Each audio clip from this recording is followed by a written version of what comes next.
नमस्कार दोस्तों, नेटफ्लिक्स में आपका स्वागत है।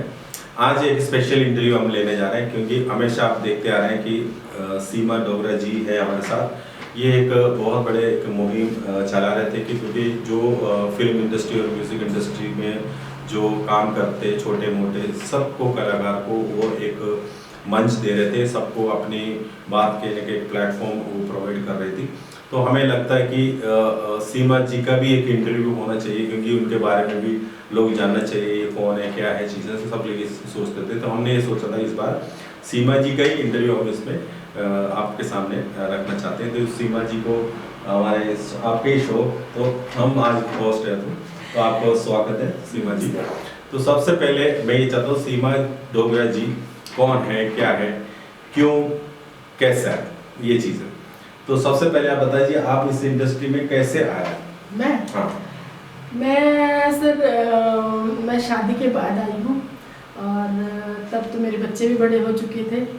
और लेकिन हमने सुना है कि आप शादी से पहले ही एक्टिंग चीज़ों में बहुत आप पहले बहुत रुचि रखते थे, हमें पता चला। ऐसे मुझे खबर मिली है शादी से पहले आपको बहुत शौक था मुझे बहुत ज़्यादा, क्योंकि जब मैं घर में भी रहती थी तो मैं एक्टिंग में ही रहती थी।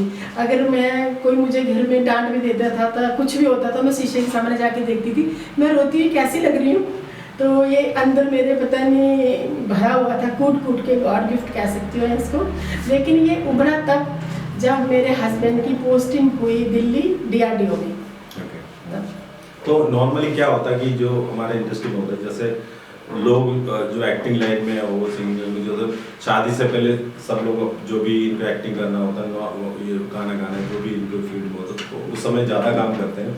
तो शादी के बाद अक्सर हमने देखा है कि थोड़ा फेड आउट हो जाता है, नॉर्मली लोग आउट होते हैं, मतलब शादी के बाद जो है वो उनको प्लेटफॉर्म नहीं मिलता, मतलब फैमिली उसमें चला जाते हैं। फिर वो आपके केस में मुझे लगता है थोड़ा उल्टा है क्योंकि आपने मतलब लाइमलाइट में आप मुझे लगता है कि आपको शादी के बाद ज़्यादा आप एक्टिव रहे, मतलब तो उसमें क्या आपके फैमिली में आपको कोई प्रॉब्लम नहीं हुआ कि उन्होंने कोई आपको मना नहीं किया था कि इसमें जाने के लिए, कैसे रहा? नहीं सर, मुझे मना नहीं किया। इसमें बहुत बड़ा हाथ मेरे हस्बैंड का है कि अगर उन्होंने मेरे पे ये हाथ नहीं रखा होता, जब मुझे सपोर्ट नहीं किया होता तो मैं शायद नहीं कर पाती ये सब। क्योंकि आप भी जानते हैं इस बात को कि घर को संभालना, बच्चों को संभालना, उसके बाद खुद का टाइम। अगर कहते हैं जहाँ तो पेरेंट्स तो जहाँ तो हस्बैंड, है ना। तो कहते हैं कि एक काम जब आदमी के पीछे एक औरत का हाथ होता है तो मैं ये कहना चाहूँगी कि मैं एक कामयाब अगर औरत आप लोग मानते हैं तो इसमें मेरे हस्बैंड का बहुत बड़ा हाथ है और मेरी फैमिली का, मेरे बच्चों का बहुत बड़ा हाथ है। तो मैं यही चाहता हूँ जैसे ये आपका ये एक्टिंग का जो शौक है, ये इसमें फैमिली में कभी कभी होता है, जैसे कुछ लोग होता है कि फैमिली पीछे से बैकग्राउंड में, जैसे कोई फिल्म लाइन में होता है, कोई म्यूजिक लाइन में होता है, थोड़ा सा उसके लिए बच्चे भी उसी लाइन में थोड़ा चले जाते हैं। क्योंकि आपका क्या, आपको कोई फैमिली में इस तरह की कोई बैकग्राउंड पर है? क्योंकि मुझे लगता है जैसे आपकी फैमिली, जहाँ तक मैंने सुना, सब मिलिट्री लाइन के लोग हैं, एकदम फौजी लोग, तो वो कैसे आप इसमें, मतलब एक्टिंग कैसे, एक्टिंग का ये जो कीड़ा है कैसे हाँ सर, ये मेरे पापा आर्मी में हैं और आर्मी से हैं, हस्बैंड भी मेरे आर्मी से हैं। बट मेरे पापा जो थे आर्मी में, जब आर्मी वालों के शो वगैरह होते हैं ना, तो मेरे पापा उसमें गाते थे। और जब पापा स्टेज पे गा रहे होते थे तो मैं बैठी होती और मैं सुन रही होती थी, तो मेरे को लगता था हाँ मैं भी एक दिन गाऊंगी, मैं भी एक दिन गाऊंगी। लेकिन आपने सिंगर तो नहीं बने, आप तो एक्टिंग लाइन में चले गए। सर, तो एक्टिंग मेरे अंदर, जैसे मैं छोटी थी तो एक्टिंग में रहती थी और घर में जो काम करती थी वो एक्टिंग में ही होता था सारा काम। कोई काम वो नहीं है, अगर घर में चाय भी पी रहा तो स्टाइल में एक्टिंग में पी जाती थी वो। तो ये सब चलता था। और सबसे बड़ी बात है कि मेरे छोटे अंकल हैं उन्होंने उस टाइम म्यूजिक में MA कर रखा था, तो वो जाते थे बाहर, मतलब एक्टिंग करते थे और मेरी फैमिली को पसंद नहीं था वो क्यों ये सब कर रहे हैं। तो मैं उनके साथ रहती थी ज़्यादा। तो उनका एक शो था, उसमें सीमा वर्मा, मंगला वर्मा, कुछ ऐसे नाम थे, मुझे याद नहीं अच्छे से। तो उनका था, उसमें वो उन्होंने गाने कर रहे थे, वो मैं डोगरी गाना है, मैं कहती हूँ झुमका पाई के बड़ी शैल लग दी। तो जब उसका झुमका गिर रहा था ना बार बार, तो मैं बहुत छोटी सी, तो मैं देख रही थी, मैं कि हाय हाय कितने अच्छे घर है, मैं भी करूँगी। तो जैसे मेरे अंकल कोई फंक्शन होता था तो मुझे कहते थे कि मैं उनको शाम को कहने लग जाती थी, मैं जाऊँगी, मैं जा रही हूँ आपके साथ। कहते थे हाँ हाँ हाँ मम्मी को बोल दो तुम्हें तैयार कर देगी, तो मैं उनके साथ जाती थी। बट इतना इन्वॉल्वमेंट नहीं मेरी फैमिली ने मुझे होने दिया उनके साथ। लेकिन शादी के बाद मेरा, जब मैं दिल्ली आई तो वहाँ से मेरे हस्बैंड ने मुझे आगे बढ़ने का मौका दिया। नहीं, पहले सबसे पहले आपको एक्टिंग लाइन में कौन लेके आया था, मतलब किस तरह आप इसमें? ये तो एक सर बहुत बड़ा वो है, मेरी बेटी 10th क्लास में थी और उसको जो टीचर पढ़ाने आता था और वो ड्राइंग रूम में पढ़ा रहा होता था, तो मैं बच्चों को लेके बहुत कह रही थी कि इतनी केयरिंग थी कि मैं सुनती रहती थी कि वो क्या पढ़ा रहा है, क्या कर रहा है, क्या नहीं कर रहा है। तो जैसे उनको वर्क देता था करने के लिए तो खुद गाना गाने लग जाता था। तो वो मुझे बड़ा चुभता था कि यार इतना टाइम ये वेस्ट करता है, गाना भी ज़्यादा गाता है और काम कम करता है। तो एक दिन मैंने उनको बोल ही दिया, बट ऐसे गुस्से से नहीं बोला, मैंने कहा सर आप जो पढ़ाते हो मेरी बेटी को, आप गाना ज़्यादा गाते हो और ये मतलब पढ़ाते कम हो, तो ऐसा क्यों है, ऐसा मत करो ना। तो वो मेरे से गप्पे मारने लगा, कहता है कि नहीं, उनका टीचर का नाम है सत्यम। सत्यम तक कहते हैं, सत्यम जी मुझे कहते हैं कि सीमा जी मैं गाता भी हूँ, मैं मैडम बहुत अच्छा गाता हूँ। मुझे अंदर से गुस्सा आ रहा था ये ऐसे क्यों बोल रहा है। तो मैंने कहा ठीक है सर, आप ना मेरी बेटी को कहीं सिंगर मत बना देना, तो इसको ना पढ़ाया करो आप। तो कहते हैं कि हाँ ठीक है ठीक है। तो बस ये बात यहाँ कंप्लीट होगी। तो दूसरे दिन उसने क्या किया कि जब आया, मैंने डोर खोला, पहले एक आदमी आया, फिर 2 आए, फिर 3 आए। 3 आदमी को हमारे घर लेके बिठा दिया उसने और मैं रहा। तो मेरे हस्बैंड ऑफिस में थे, तो मैंने कहा सर 3 टीचर तो नहीं चाहिए थे ना। तो कह रहे नहीं नहीं ये तो डायरेक्टर है। तो मैं कहा डायरेक्टर तो हमारे घर में इनका क्या काम है। तो उस टाइम DRDO में थे हम लोग दिमागपुर। तो कहते कि नहीं जी ये ना सिखाते हैं। उसने ना पूरा मूड सेट चेंज कर दिया। अब वो हमारे घर आए हुए थे तो हमारे गेस्ट हैं, अब उनको ये भी नहीं बोल सकते मैंने चाय पिलाई और खाना खिलाया। मैंने कहा खाना खाओ, खाना खाया और उनकी बातें मेरे ऊपर से जा रही थी, कोई मैंने उनकी बातें बोल करके कोई कुछ सुन नहीं रही थी और मैं कह रही थी कब जाएंगे। तो लेकिन वो चले गए, पता नहीं क्या संदेश लेके आए थे, आई डोंट नो। फिर नेक्स्ट दिन क्या हुआ कि एक ना डायरेक्टर, कोई वो आदमी वो डायरेक्टर को हमारे घर लेके आया। मैं सैटरडे संडे छुट्टी होती है मेरे हस्बैंड की, तो हम बैठे हुए थे, बैठ के वो कह रहे कि वो मेरे को पता है डायरेक्टर मुझे क्या कहता है कि हम ना एक मूवी कर रहे हैं तो सीमा जी आप उसमें ना कैरेक्टर करोगी। मैं कैरेक्टर करूँगी। मैं नहीं मुझे नहीं करना। अंदर से तो मुझे था लेकिन कभी सोचा नहीं था मैं करूँगी। मैं ना अपने हस्बैंड के पीछे जाके ऐसे छुप गई, तो मेरे को मतलब अंदर से हंस रही थी, मैं कह रही क्या बोल रही है। तो मैं बड़ी एक टिपिकल मदर और मतलब एक टिपिकल वाइफ, फर्स्ट वाइफ मतलब तो मैं थी। तो वो कहती कि नहीं अरे आप करोगी, ये है वो है समथिंग समथिंग। तो मैं क्यों हाँ हाँ ठीक है ठीक है। तो मैंने मेरे हस्बैंड के मेरे पति को पूछ लो आप। तो मेरे हस्बैंड पति क्या कहते करना आपको है, अगर आप कर सकती हो तो करो, मैं तो मना नहीं कर रहा। तो मैंने उनके जाने के बाद बोला आपने ऐसे क्यों बोला, ऐसे नहीं बोल सकते थे कि नहीं करेंगी। तो अरे कैमरे के सामने आप नहीं जाना, आप जा सकते तो जाओ। तो मैंने कहा अच्छा ठीक है। तो सर वो ना दूसरे तीसरे दिन हमारे घर आने लगे, बट मैं उनकी अच्छी रिस्पेक्ट करती थी और राम कुमार बीमल उनका नाम था, अच्छे डायरेक्टर थे वो। और उन्होंने मुझे मतलब कास्ट कर लिया, मैं भी बातें मारती थी अच्छा ठीक है ठीक है ठीक है, बट मुझे काम नहीं करना था क्योंकि मेरे बच्चों की 2 महीने की छुट्टियां पड़ गई, मैं गांव चली गई। जैसे मैं गांव गई तो बेचारे हमारे घर में फ़ोन कर रहे हैं उनका। तो अब मुझे उस बात का बहुत ज़्यादा अफसोस होता है कि मैंने ऐसा क्यों किया, क्योंकि आज मैं डायरेक्टर हूँ तो मुझे पता चला कि इसकी वैल्यू क्या होती है, ये मजाक नहीं होता। लेकिन आपने फिल्म में किया है कुछ, सुना है कि आपने पहले कुछ? हाँ तो मैंने किया उस फिल्म में काम। फिर किया एक्चुअली वो जो उन्होंने मुझे कैरेक्टर दे रखा था ना, तो वो कैरेक्टर तो मैंने जम्मू चली गई, जम्मू जाके मतलब आपका इतना डिमांड था कि वो वेट कर रहे थे आपका? नहीं वेट, उन्होंने वो वाला शेड्यूल तो कर लिया। करने के बाद जब मैं वहाँ से आई तो मेरी बेल फोन की बजी, तो मैंने उठा लिया फोन। तो उन्होंने मुझे बहुत सुनाया कि आपने हमारी वैल्यू नहीं समझी, आप चली गई, हमारे दूसरी लड़की को लेना पड़ा, ये है वो है समथिंग समथिंग। तो मैं कहा अच्छा सर सॉरी। तो नहीं मैं आपके घर आ रहा हूँ। तो सर वो शाम को आओगे हमारे घर। आने के बाद उन्होंने फिर भी मुझे कहा कहते तुम एक कैरेक्टर तो जरूर करोगी, वो छोटा है बट आप करोगी। तो मैंने कहा हाँ सर ठीक है, इस बार मैं आपको डिच मारूंगी, मैं करूंगी। तो सर मैं गई सेट पे, जैसे मैं सेट पे गई तो फिल्म का नाम था जय बाबा मोहन राम, उस टाइम सुपर 16 पे फिल्म शुरू होती थी। तो सर उन्होंने मेरे कान में पता क्या बोले कि ये सीमा जी 12,000 का। ये कैसे कश्मीरी में डोगरी किस में डालें, हिंदी में? हिंदी में।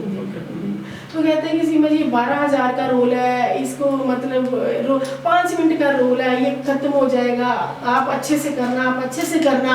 तो सर मेरे को अंदर हो रहा, घबराहट हो रही थी। मैंने कहा अरे यार पता नहीं इनका 16,000 का 12,000 का नुकसान हो जाएगा, मैं क्या करूँ। लेकिन मैं ना पूरी रेडी थी अंदर से, मैंने साड़ी वाड़ी पहना। तो उसमें करैक्टर था कि एक बच्चा ऊपर से गिरता है, तो मतलब एक मेरे अंदर ऐसी शक्ति हुई होती है, वो बच्चा मेरी ऐसे ऊपर से, जय बाबा मोहन राम जी वो ऐसे ऊपर से लेते, उसको चोट नहीं लगने देते। बट मैं माँ हूँ तो मुझे लगता है मेरा बच्चा मर चुका है, ऐसा करैक्टर था। तो छोटा बच्चा था, ऐसा करैक्टर हुआ। होने के बाद जैसे बच्चा ऊपर से गिरा, उन्होंने मुझे बताया था कि आपको रोना है, आपको कैमरे की तरफ नहीं देखना है, ये करना है वो करना है। मैंने ठीक है। तो सर वो जैसे बच्चा गिरा और मैं तो रोना शुरू, मैं तो सच कर रो रही थी, मैंने पूरी फीलिंग ले रही थी बच्चों को भी। तो रोना शुरू होगी मैं, तो रो रही हूँ, तो कैमरा वाला मेरे आंसू ऐसे हो रहा है, तो वो कैमरा वाला कट खत्म हो गया शूटिंग। लेकिन मैं बच नहीं हुई सर। और वो पता है सारे क्लैपिंग करने लगे, कहते कि अरे ओके ओके ओके ओके। मैंने कहा हो गया, कहते हाँ हो गया सर। फिर उसके बाद मैंने पीछे मुड़ के नहीं देखा, पीछे मतलब उसके बाद मेरी डिमांड आती रही और काम में उस दौरान आप बहुत वैसे काफ़ी सुंदर भी रहे। मैंने देखा है कुछ फोटोग्राफ्स, आपको पूरा फिल्म वगैरह देखा है, तो आप काफ़ी सुंदर रहे। तो मुझे लगता है हाँ, तो डिमांड थी कि आपका उस समय, आपने काफ़ी उस समय काम किया। ये तो कभी कभी होता है ना, कुदरत की बात होता है, एक ब्यूटी भी देते हैं, प्लस एक इनबिल्ट जो एक एक्टिंग का होता है ना, वो चीज़ आपको मिला। ये अच्छी बात है, आपने काफ़ी, तो इसमें ऐसे कितने आपने फिल्म किए होंगे अब तक, फिल्म जो एल्बम्स वगैरह उसमें भी? सर मैंने बहुत किए हैं, मैंने गवर्नमेंट का प्रोजेक्ट बहुत किए हैं।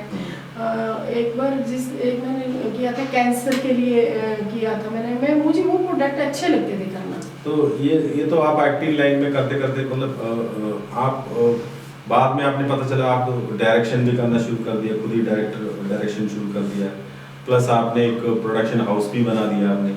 तो ये सब के पीछे क्या था मतलब इसमें? वैसे तो आपको कोई एक होता ना कि कई लोग होता है यहाँ एक मेन काम होता है किसी को, कोई काम अपने एक लाइन के। अब तो वैसे भी आपको वैसे कोई प्रॉब्लम था मतलब ऐसे कि प्रोडक्शन हाउस खोलने का क्या था, मतलब आप एक डायरेक्शन में भी चले गए खोलो। ये होता है एक एक्टर होता है इतना, क्योंकि आपने बहुत जल्दी, क्योंकि जब मैंने सुना काफ़ी जल्दी आपने ऐसे डायरेक्शन शुरू कर दिया, ऐसे डायरेक्टर आपने काम करना शुरू कर दिया। मतलब सर जब मैं एज ए आर्टिस्ट काम कर रही थी तो मेरे अंदर शुरू से सीखने के गर्स रहे हैं, तो मैं सीखती भी थी साथ साथ कैसे काम होता है, क्या होता है। और जिस प्रोडक्शन हाउस के साथ मैंने काम किया वो मेरे अच्छे रिलेशन भी रहे उनके साथ, क्योंकि मैं परिवार की तरह ही काम करती आई हूँ हमेशा से। और मैं कभी किसी को निराश नहीं, अगर मैंने किसी को टाइम दिया तो मैं जाती थी, फिर बाद में मुझे रियलाइज हो चुका था कि मैं गलत थी उस टाइम। और मैं एक बुलबुल सीरियल के लिए मेरे फ्रेंड्स लोग थे, तो वो ऑडिशन देने जा रहे थे, तो सैटरडे संडे का छुट्टी था, तो मुझे कहते तुम्हारी गाड़ी लेके चलेंगे, तुम भी चलो। तो मैंने कहा लेकिन मैं ऑडिशन वेशन नहीं दूंगी, मैं चलूंगी तुम्हारे साथ। तो मैं गई तो मैं बाहर बैठी हुई थी और उन लोगों ने ऑडिशन दिया तो मैं बाहर बैठी। तो प्रोड्यूसर पता नहीं बाहर क्या करने के लिए आया, तो उसने मुझे देख लिया, कहते कि आप अंदर क्यों नहीं आए। तो मैंने कहा मुझे ऑडिशन नहीं देना ना, इसलिए मैं नहीं आई। तो कहते आप अंदर आओ। मैं अंदर गई तो उन्होंने मुझे बातें की मेरे से, आप क्या करती हैं, क्या ये समथिंग। तो मैंने कहा कि मैं अभी ये काम किया, मैंने ज़्यादा काम नहीं, मैं तो इन लोगों के साथ घूमने आई हूँ। सर उन्होंने क्या किया कि उनको काम नहीं दिया, मुझे दे दिया। उन्होंने मुझे ना बुलबुल सीरियल का अच्छा बड़ा कैरेक्टर दे दिया, लेकिन वो लैंग्वेज कश्मीरी थी, वो हिंदी नहीं थी, कश्मीरी थी। और मैं वैसे तो मैं जम्मू कश्मीर से रहने वाली हूँ, लेकिन मेरे पापा आर्मी में थे तो मैं वहाँ ज़्यादा रही नहीं हूँ, तो कश्मीरी लैंग्वेज मुझे नहीं आती है। ये तो पंजाबी डोगरी। तो वो शूट किया था फिर आपने? अरे सर मैंने किया, मैं स्क्रिप्ट लेके घर आई, मैंने जैसे इसको पढ़ा तो मैंने कहा यार ये मेरे से नहीं होगा, मैं इसको इंसल्ट हो जाएगी सेट पे।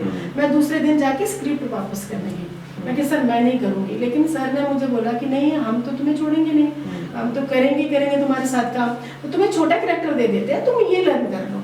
तो मैं कहा सर आप सेट पे मुझे डांटोगे देन बेटर मैं पहले छोड़ दूँ। कहते नहीं डांटेंगे आप करो। तो मैंने कहा ठीक है सर। मैं वो छोटा करेक्टर जब लेके आई घर तो छोटा नहीं था, बहुत बड़ा करेक्टर था। वो भी एक ऐसे था जैसे खूबसूरत फिल्म में रेखा का करेक्टर था, इस टाइप का था वो करेक्टर। मैंने खूब अच्छे से निभाया। निभाने के बाद एक क्या कहते थे वो मेरे को छोड़ने भी आते थे, रात को लेने भी आते नजफगढ़ से मेरे को तिमारपुर रात को जब भी बैकअप होता था छोड़ने आते थे और फिर लेने आते थे। और उन्होंने मेरे से काम पता नहीं कैसे उन्होंने निकाल लिया वो काम। निकालते निकालते फिर मैं मतलब करने लगी, मैं वर्क करने लगी कि मैंने आज तक के लिए किया, फिर IVN7 के लिए किया। और मेरी फर्स्ट डिमांड यही होती थी कि मेरे को जहाँ तो गाड़ी घर भेजो मैं तब काम करूँगी, जहाँ तो फिर सैटरडे संडे को मेरे हस्बैंड की छुट्टी होती थी उसी टाइम मैं करूँगी। तो डायरेक्शन लाइन में आने के क्या था मतलब, जैसे अचानक आप एकदम डायरेक्शन लाइन में चले गए एकदम एक्टिंग करते करते? जब मेरे को बुलबुल सीरी की सेकंड स्क्रिप्ट मिली थी ना, तो उसमें मेरे को किसने बताया था कि मंडी हाउस में मतलब लैंग्वेज सिखाने वाले मिलते हैं, आप मंडी हाउस जाओ। तो मैं अपनी किसी फ्रेंड के साथ तिमारपुर से थे वो, तो मैं उनको लेके मंडी हाउस गई। तो इत्तेफाक था जब मेरा लक अच्छा था, जब मुझे इस लाइन में सच में इतनी तक आना था, आप सब लोगों से मिलना था। तो जैसे मैं मंडी हाउस गई तो मंडी हाउस में मेरे को मुश्ताक जी मिले। तो वो मैं उनसे बात कर रही थी, तो सर मेरे को ऐसे ऐसे सीरियल करना है, बुलबुल सीरियल है, तो मुझे कश्मीरी नहीं आती, मुझे क्या करना होगा। तो वो ना मेरी टोन देख के समझ गए, कहते तुम कहाँ से रहने वाली है? जम्मू से रहने वाली? मैंने कहा हाँ सर। तो कहते आओ इधर बैठो मेरे पास। सर वो जम्मू के रहने वाले थे।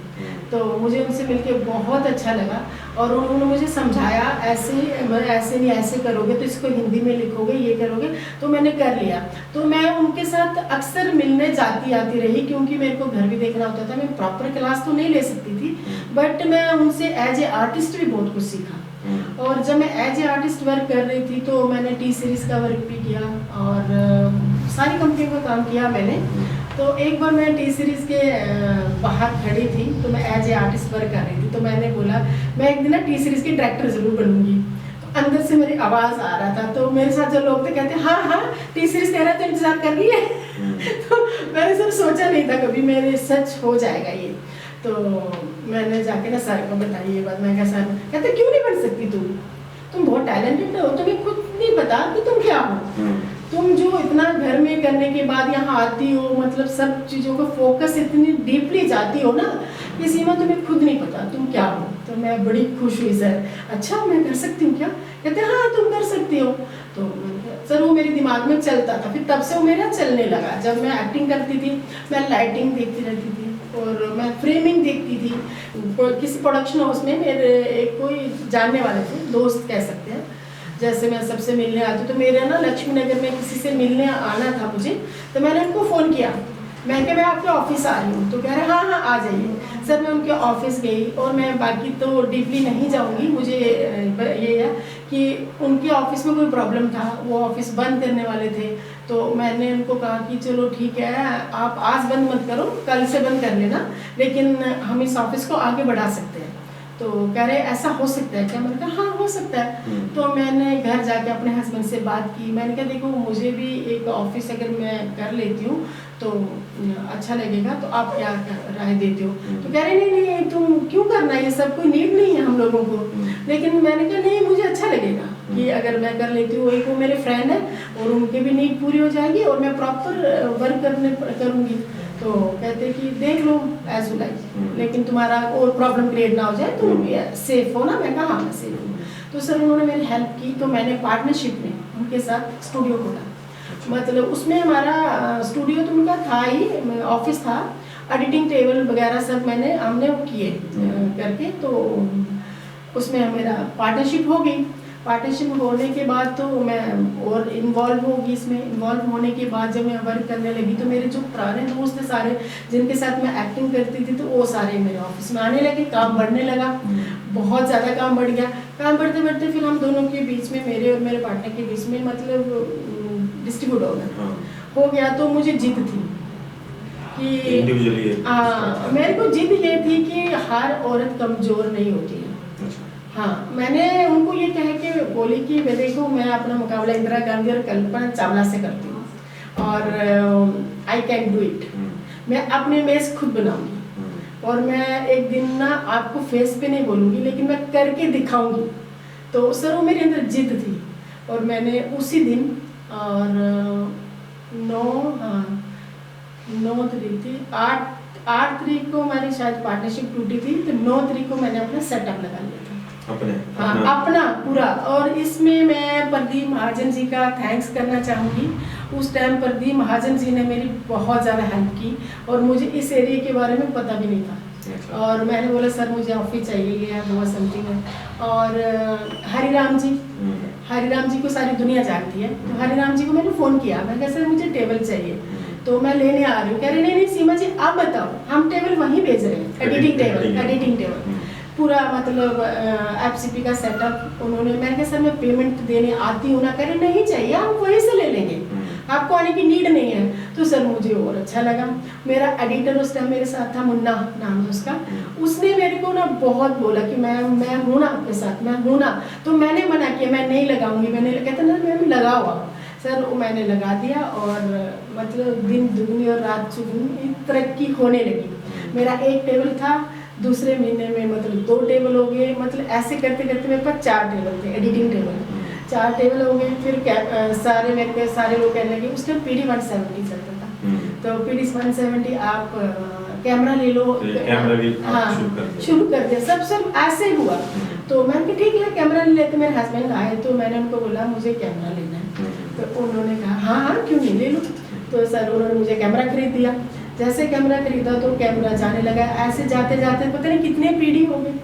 और एक बार एक प्रोजेक्ट था कि महेश गौतम जी थे कैमरामैन, एक प्रोजेक्ट लाए DSR 450 का। तो वो कहते हैं कि सीमा जी ये मैं आपके पास तो ऑडिट करवा लेता, बट आपके पास ना वो टेबल नहीं है, वो वाली तो ट्रांसफर करने का मशीन। हाँ मशीन नहीं सर, जो मेरे पहले टेबल थे वो मतलब FCP थे, बट उनमें वर्जन डाला हुआ था, प्रॉपर FCP नहीं था। हाँ तो फाइनल कट प्रो नहीं था। तो मैंने कहते मुझे फाइनल कट प्रो ही चाहिए, ओरिजिनल वाला चाहिए मुझे। तो उनके साथ विश्वासी जी थे, तो मैंने कहा आपको कितने बजे चाहिए? कहते मुझे तो शाम तक कैप्चर चाहिए, लेकिन मेरे अंदर ना एक गंदी आदत है, जहाँ उसको क्या कहूँगी गंदी है जहाँ अच्छी आई मुझे नहीं पता, मैं जो जिद कर लेती हूँ उसको पूरी करती हूँ। फिर मैंने उसको बोला अपनी टेप यहीं छोड़ दो। तो मतलब वो हिचकिचाए कि ये सीमा जी ऐसे कैसे बोल रहे हैं। हाँ तो मैंने कहा सर शाम को आपको कैप्चर मिल जाएगा ना। सर मुझे भी डर नहीं लगा कि मैं ऐसे बोल दिया उनको। तो मैंने हरिराम जी को फ़ोन किया, मैंने कहा सर मुझे ऐसे ऐसी मशीन चाहिए। तो उन्होंने बोला कि नहीं सीमा जी ये महंगी है, ये है वो है, आप बाहर एक बार पता कर लो। तो मैंने ठीक है नंबर दे दो। उन्होंने एक प्रभु जी हैं जो हमारे ये काम करते, तो उन्होंने उनका नंबर दिया, मैंने उनको फ़ोन किया। तो मेरे पास सर 2 घंटे बाद मशीन आ गई। आने के बाद मैंने कैप्चर लगा दिया उसको, फिर मैंने फ़ोन किया, मैंने कहा जी आपका कैप्चर लग चुका है, आप आके देख सकते हो। तो सर जैसे वो आए तो उन्होंने देखा तो हैरान थे वो, तो कहते अरे, तो मैंने कहा तब मेरा एक और मशीन बढ़ गया, बड़ा वर्जन आ गया। फिर जो DSR 450 पे चलता था वर्जन सारा मेरे पास, मतलब तो एक तरीके की प्रोडक्शन हाउस के एक शुरुआत ऐसे आपका स्टार्ट हुआ है एकदम, है ना? हाँ सर, तो इतना पिक पे गया। हाँ ये तो एक बिजनेस में आप उसमें एक होता है नॉर्मली ऐसे होता है कि एक बिजनेस में आप घुस जाते हो, हाँ। आपको या तो पीछे जाओ या तो आगे जाओ, तो लेकिन आप जहाँ डायरेक्शन वाली बात है, फिर आप एक होता है यहाँ एक्टिंग लेवल में चल रहा था, एक प्रोडक्शन हाउस भी चला रहे साथ में, एक्टिंग से फिर डायरेक्शन कैसे शुरू हुआ? मतलब डायरेक्शन सर देखो मैं अभी तो ये तो समझ आया कि कैमरा भी आपने ले लिया, एडिटिंग भी ले लिया, तो आपने भी सोचा कि डायरेक्शन भी शुरू कर दे, कैसे मतलब आप?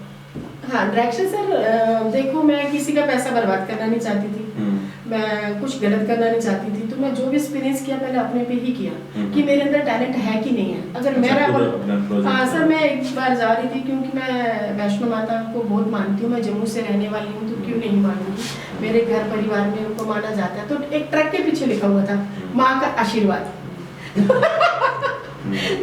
मैंने कहा ट्रक वाले को मैंने कहा ये अरे कितना प्यारा टाइटल है, माँ का आशीर्वाद।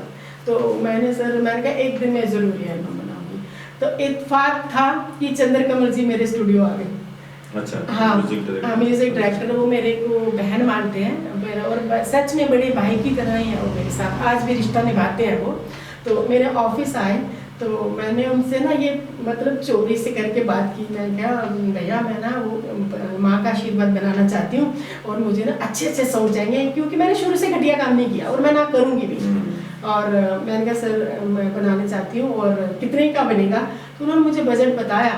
तो मैं कहा ठीक है, तो मैंने उसी टाइम उस समय उस दौरान तो म्यूजिक बनाना एक बहुत बड़ा खर्चे वाला काम था, काफी मतलब हाँ एक्सपेंड हाँ मतलब बहुत ज्यादा लगते हैं आज के टाइम के हिसाब से। पहले हाँ शूट कराना म्यूजिक बनाना तो बहुत कॉस्टली होता था। हाँ। मतलब एक होता नहीं, बंदा एक नए में खुद को ये रिस्क में ला के थोड़ा, आपको डर नहीं लगा कभी इससे?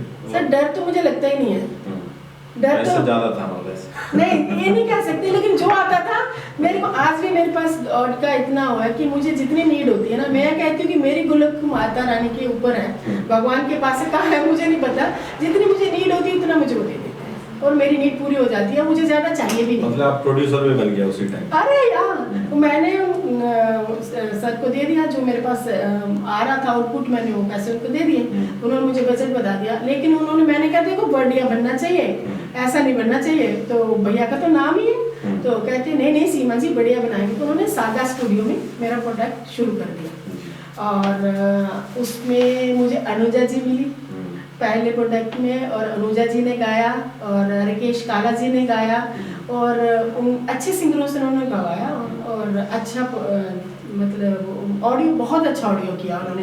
तो मैंने सोचा रहा ऑडियो इतना अच्छा हुआ तो वीडियो भी अच्छा होना चाहिए। उस टाइम मेरे पास DSLR 450 कैमरा नहीं था, मेरे पास PD थे, तो मैंने उसको हरिद्वार जाके शूट किया, मैंने खुद ही शूट किया और मैंने DSLR 450 पे शूट किया, उसका रिजल्ट भी अच्छा आया। फिर सर मैंने उसकी मार्केटिंग भी की, मैंने बोला था कि पहली CD जो है मैं वैष्णो माता में जाके चढ़ाऊंगी, तो मैं चढ़ाने गई वैष्णो माता में और हर जगह मैंने हरिद्वार से लेके ज्वाला जी में हर जगह माल बांटा और उस टाइम मुझे एडवांस भी दिया उन्होंने और बाकी माल वहाँ रखा। शायद वो भगवान ने मेरा वो इम्तिहान था क्या था कि मुझे पीछे मुड़ के जाने का मौका भी नहीं मिला और उन्हीं दिनों में मेरे को विनोद राठौर जी का एल्बम मिल गया और विनोद राठौर जी का एल्बम था, बालाजी के भजन थे और उन्होंने कहा कि सीमा जी आपका एल्बम बहुत अच्छा हुआ है, ये हम आपसे कराना चाहते हैं।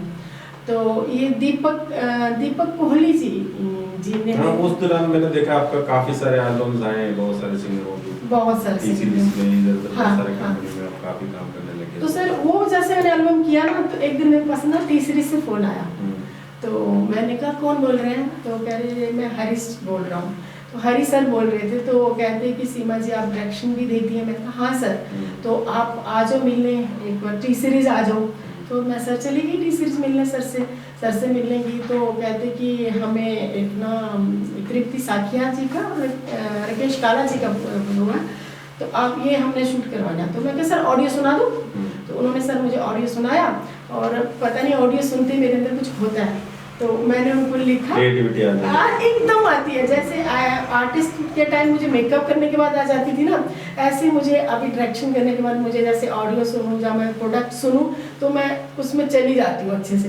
मैं बिल्कुल, मुझे ये नहीं लगा कि मैं टी सीरीज में बैठी हूँ या मैं क्या है, मुझे मेरा ध्यान तो पहले आपका एक ड्रीम भी हुआ करते थे ना टी सीरीज में, एक पहले एक एक्टर के तौर पे आप जाते हो, उसके बाद आप डायरेक्टर की ऐसे जाते, दोनों में आपको कैसा लगा सर? अरे सर पूछो ही मत कि मैं गुलशन सर की इतनी बड़ी फैन हूँ ना, और जब उनकी मूवी रिलीज हुई थी ना लाल दुपट्टा मलमल का, और उसमें सुन्नी सुन्नी आँखियों में चोर चारों तब मैं बहुत सॉन्ग सुनती थी। मैं ना एक लेटर लिखती थी, तो उस पर लिखती थी कि ये मैं भी गाना गाऊंगी, छोटी थी मैं, तो मतलब वो जाके लेटर बॉक्स में डाल देती थी और शाम को डाके हमारे घर भेज जाता था। तो मतलब इतनी बड़ी फैन, तो मेरे लिए बहुत ही बड़ा एक मेरा सपना पूरा हो रहा था, तो अंदर से खुशी बहुत थी मुझे, लेकिन मेरा फोकस ये था कि मुझे डर भी लगता था।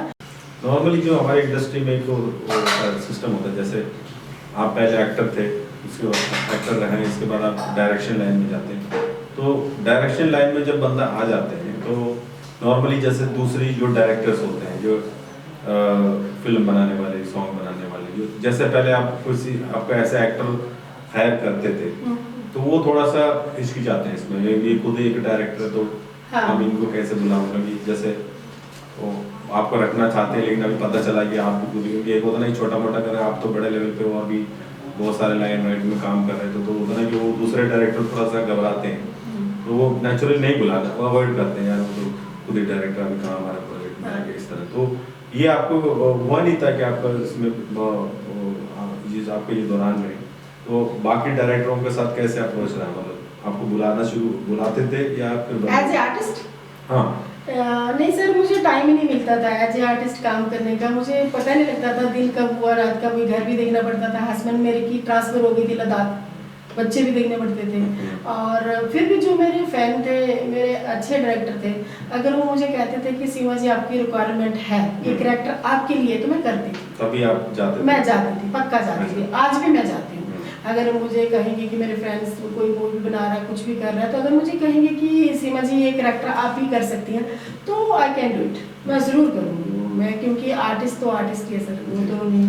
और जैसे अभी जो इंडस्ट्री में होता है, जैसे कोई फीमेल खासकर कोई इसी लाइन में इंडस्ट्री में जो आते हैं, तो लोगों का बहुत सारी कहानियाँ होती हैं, जैसे कोई किसी का स्ट्रगल, किसी का कहानी, बहुत सारे इश्यूज होते हैं, अपने मुकाम में पहुँचने के लिए बहुत सारे इश्यूज होते हैं। तो आपका इस ट्रैवल में आपको मतलब ऐसे कुछ जो कोई घटना जो आप भूल नहीं सकते, ज़्यादा आपको सबसे ज़्यादा दुख देने वाला ऐसे कुछ बात, मतलब जो आपके साथ बीती हो, मतलब जो आपको लगे कि बहुत हर्ट करने वाले, कभी कभी ऐसे सबके लाइफ में कहीं ना कहीं टर्निंग पॉइंट? सर देखो, मुझे तो मीडिया लाइन इतनी अच्छी लगती है ना कि ये सब लोग करें, इसमें कोई डर नहीं है, कोई खतरा नहीं है। अगर आप टैलेंटेड हो, आप अच्छे हो, अगर आपको वर्क आता है ना, तो ये सब झूठ है सब। और रही बात हर्ट करने की, जहाँ स्ट्रगल में बहुत सारे लोगों ने मेरी टांग खींची है।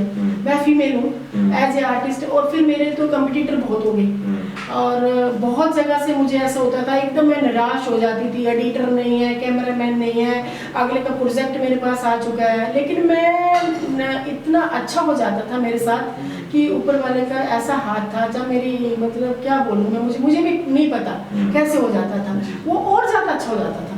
और जो मतलब मेरी टांग खींचने वाले लोग थे, जहाँ वो थे, मैं उनको भी प्यार से ही बात करती थी, और आज भी मैं उनसे प्यार से ही बात करती हूँ। और हमेशा मैं कहती हूँ कि भगवान सबको दे, मैं ये कभी नहीं कहूँगी कि मुझे उसका काम छीन लूँ, ये करूँ। जो मेरी किस्मत में लिखा सर, वो तो मुझे मिलना ही मिलना, वो तो कोई छीन नहीं सकता। मैंने कब सोचा था मैं आर्टिस्ट बनूंगी, मैंने कब सोचा था मैं डायरेक्टर बनूंगी, है ना? मैंने कब सोचा था मैं यशोदा की कमेंटर बनूंगी मैंने कब सोचा था मैं शुमारों की डायरेक्टर बनूंगी, मैंने कब सोचा था मैं टी सीरीज की डायरेक्टर बनूंगी। तो सर ये मेरा लक था, और आप लोगों का प्यार था, पूरी सब लोग मुझे इतना प्यार करते हैं कि जो छोटी बातें मुझे याद ही नहीं रहती। जो हमने सुना आप बहुत पैसे चार्ज करते हैं, ज़्यादा बहुत मतलब प्रोजेक्ट में बहुत पैसे चार्ज करते हैं, इसलिए हमने सुना काफी सीमा जी तो बहुत पैसे लेते हैं। ये आपको किसने कहा? ऐसे हमने सुना। देख लो देखो सर, बात ऐसी नहीं है, अगर प्रोडक्ट अच्छा, ऐसे भी सुना है कि कई बार ऐसे भी हमने सुना है कि आप जितने पैसे लिए उससे कभी कभी जेब से भी डाल के भी काम कर लेते हैं, ऐसे भी सुना है, कई बार ऐसे भी सुना है, मतलब दोनों बात सुने। कई बार बोलते हैं ये बहुत ज्यादा पैसे चार्ज करते, कई बार ऐसे भी सुना है अपने घर से भी पैसे डाल के भी अच्छा बनाते हैं, उनके जो तसल्ली नहीं होते, तो ऐसे भी करते। पक्की बात है, ये आपने बिल्कुल सही सुना यार, क्योंकि सर मैं लेती हूँ पेमेंट। मैं क्या बताऊँ आपको कि हर प्रोडक्ट में शूट ही नहीं करती हूँ, मैं करती ही नहीं। अगर मेरे को यहाँ पहले लगना चाहिए, मैं लोग यहाँ से चलते हैं ना, मैं यहाँ से चलती हूँ इंसान भी मुझे यहाँ अच्छा लगना चाहिए, मैं वो काम उसके साथ करती हूँ, नहीं तो वरना मैं काम ही नहीं करती हूँ, छोड़ देती हूँ मैं काम। मैं भटकती नहीं हूँ हर जगह जा जाके, गिने चुने को कुछ लोग हैं जिनके साथ मुझे काम करने में एंजॉय लगता है, काम करने में मज़ा आता है, तो मैं काम नहीं एंजॉय करती, तो एंजॉय में काम हो जाता है। और पेमेंट की बात ये रही कि सर अगर प्रोडक्ट अच्छा है तो पैसा तो अच्छा लगेगा ही लगेगा ना, ये बात। और दूसरी बात, अगर मैं खुद से पैसे डालती हूँ, तो जैसे मेरे को पैकेज मिला 1 लाख का, अगर 1 लाख का पैकेज है तो उसमें वो बहुत अच्छा प्रोडक्ट है, और मुझे लगता है नहीं यार इसको यहाँ नहीं वहाँ शूट करना चाहिए, तो मैं क्या कहती हूँ, मैं यही सोचती हूँ मेरे पास ये लाख रुपए के अंदर अंदर ही करना है। मेरे को ये देखती हूँ कि मेरे पर्स में और कितने पैसे हैं, मैं ये नहीं सोचती। तो घर से आपको डांट नहीं पड़ती कि ऐसे अपने घर से पैसे उठा के और घर से नहीं सर, देखो क्या होता है कि प्रोडक्ट जब अच्छा निकलता है ना, और उसके पीछे की कहानी किसी कोई नहीं देखता, और जब स्क्रीन में जो चीज़ चलती है ना, दिखता तो वही है ना। एक प्रोडक्ट से अगर मैं अच्छा करूँगी तो दूसरा मुझे अच्छा और भी तो मिल जाता है, इसलिए घर वाले कुछ नहीं कहते।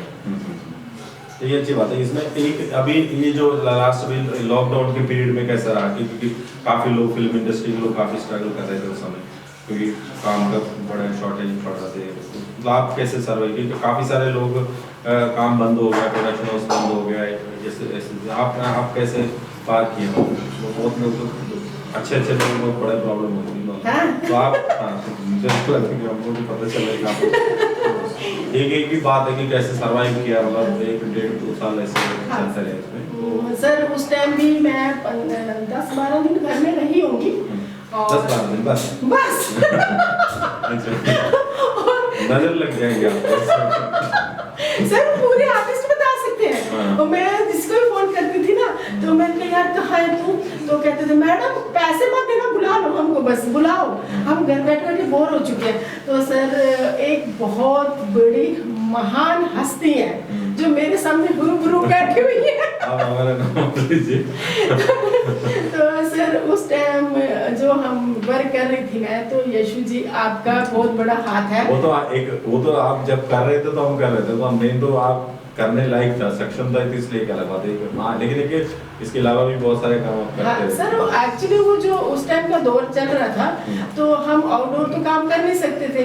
और यशु जी आप तो जानते हैं, आपके पास इतनी मूवी आई हुई थी उस टाइम अनगिनत, तो और आपने मुझे चुना, थैंक यू सो मच।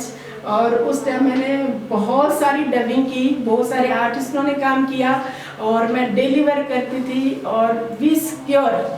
और सर हम सब पूरी टीम का अच्छे से ख्याल रखते थे, खाने का मतलब हर चीज़ फैसिलिटी देते थे।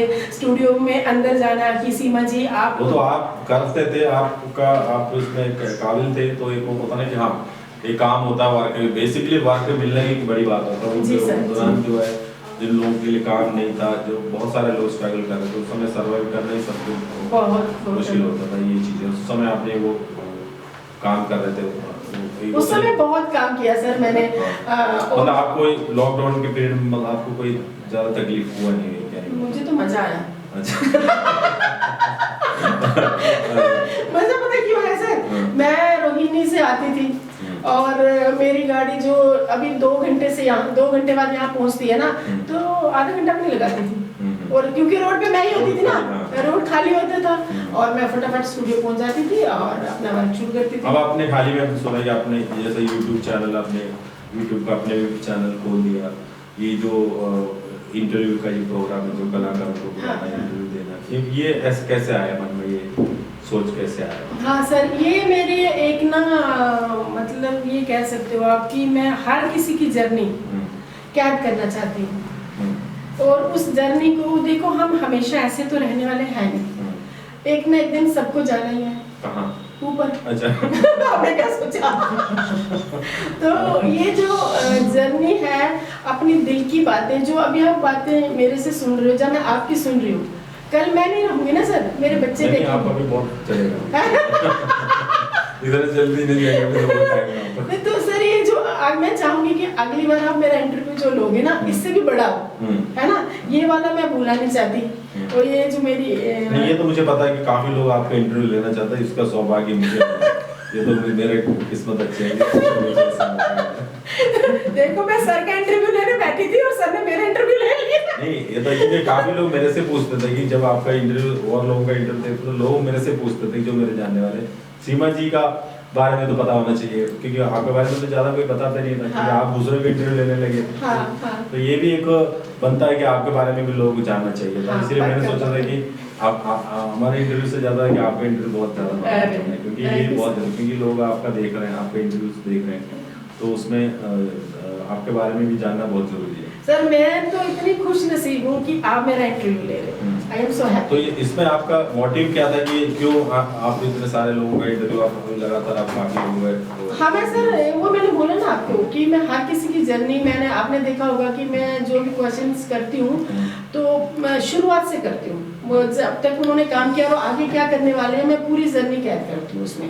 तो और वो अपने पास रखते हैं, अपने फ्रेंड सर्कल में देते हैं और हमेशा नेटफ्लिक्स पे रहेगी वो।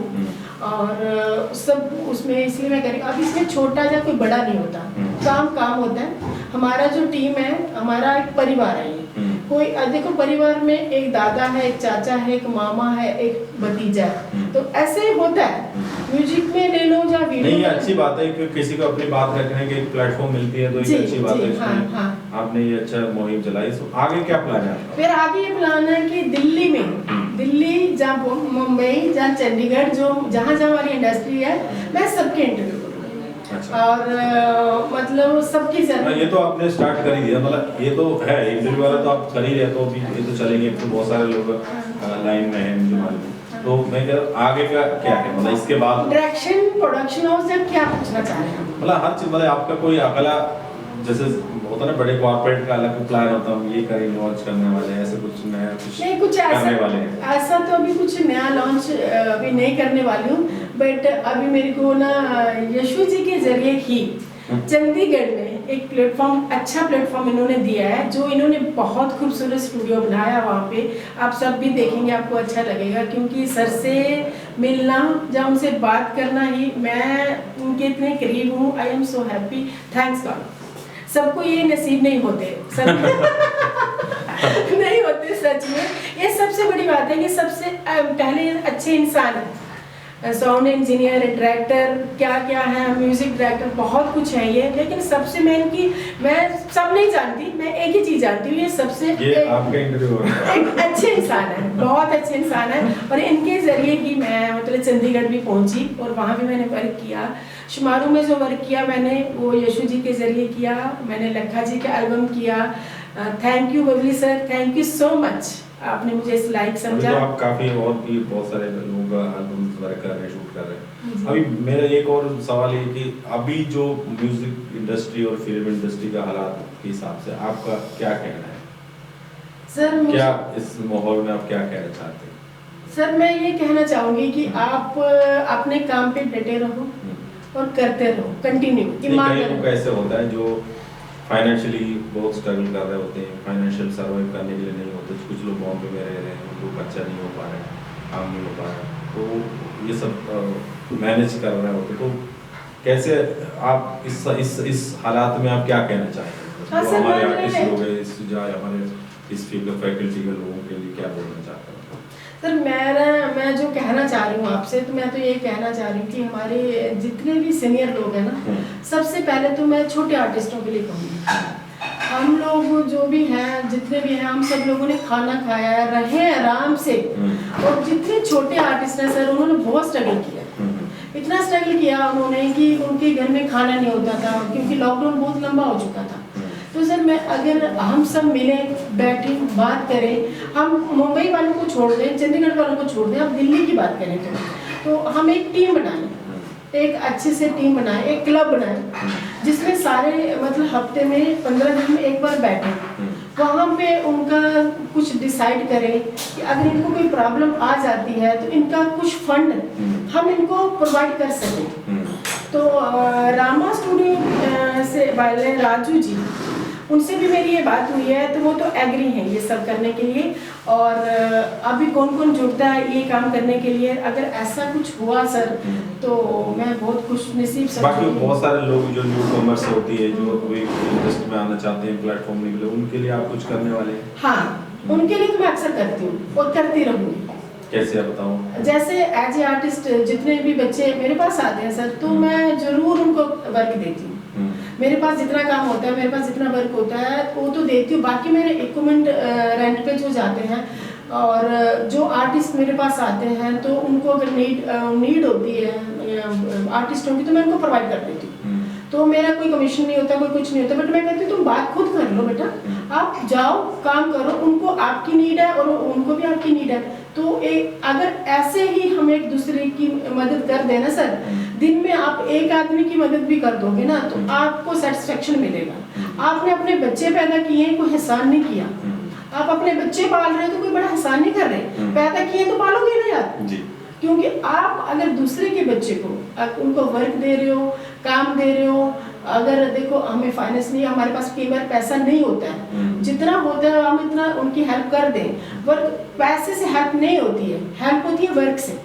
तो वो वर्क आप दें उनको और अच्छी जगह वर्क दें, तो वो बच्चे भी एक दिन मतलब बहुत अच्छे प्लेटफॉर्म पे आ जाएंगे। उनको खाना मिलेगा, उनको काम मिलेगा, उनको सीखना मिलेगा। उनको कौन आगे बढ़ाएगा? सर आप जैसे लोग और हम जैसे लोग ही तो बढ़ाएंगे। जो हमसे सीनियर है, हमने भी माँ के पेट से सीख के तो नहीं आए ना सर, तो हमने तो सब यहीं आके सीखा है, तो वो भी सीखेंगे और करेंगे। और कभी भी मैं एक बात जरूर कहना चाहूंगी कि सेट पे नए बच्चों को दुत्कारिए मत। वो पहले ही अंदर से टूट चुके होते हैं और वो कुछ करने की क्षमता भी खो बैठेंगे, इसलिए उनका उत्साह बढ़ाइए। वो एक बार हमारे साथ कोई प्रोडक्ट कर रहे हैं और सेकंड टाइम उनका उत्साह बढ़ेगा, जैसे मेरा बढ़ा। आपने देखा कि मेरा उत्साह उन्होंने बढ़ाया और मैं एज ए आर्टिस्ट बनी। आर्टिस्ट बनने के बाद मैं डायरेक्टर बनी, प्रोड्यूसर बनी और आज मैं आपके सामने हूँ। ऐसी बात नहीं है कि मैं अपनी फैमिली के साथ नहीं हूँ, मैं अपनी फैमिली के साथ भी पूरी तरह इन्वॉल्व हूँ। लेकिन स्ट्रगल बहुत बड़ा था मेरा और इतना बड़ा भी नहीं था। अगर आप खुशी खुशी निभाओगे ना इसको, इतना बड़ा भी नहीं था। तो दोस्तों मैं आप भगवान से भी ये दुआ करता हूँ कि आप जो नए लोगों के लिए जो प्रयास कर रहे हैं, जो लोगों के लिए प्लेटफॉर्म देने के लिए आप प्रयास कर रहे हैं और अच्छे तरीके से आपको भगवान उसको और मौका दें और लोगों को जैसे आप हेल्प कर रहे हैं वो कार्य में आपको और अच्छा प्रगति मिले। और इससे क्या कि आप अच्छा बढ़ेंगे तो और लोगों को बहुत सारे चांस मिलेगा, बहुत सारे काम मिलेगा। तो मैं तो भगवान से ये दुआ करता हूँ आपको और ज़्यादा काम मिले और ज़्यादा सक्सेस हो। और अगली बार अगर नए कलाकार के साथ फिर आपके साथ सीमा जी मुलाकात होंगे, तब तक के लिए तो मैं अगली बार इंटरव्यू जरूर लूंगी, लेकिन लूंगी यशोदा जी का।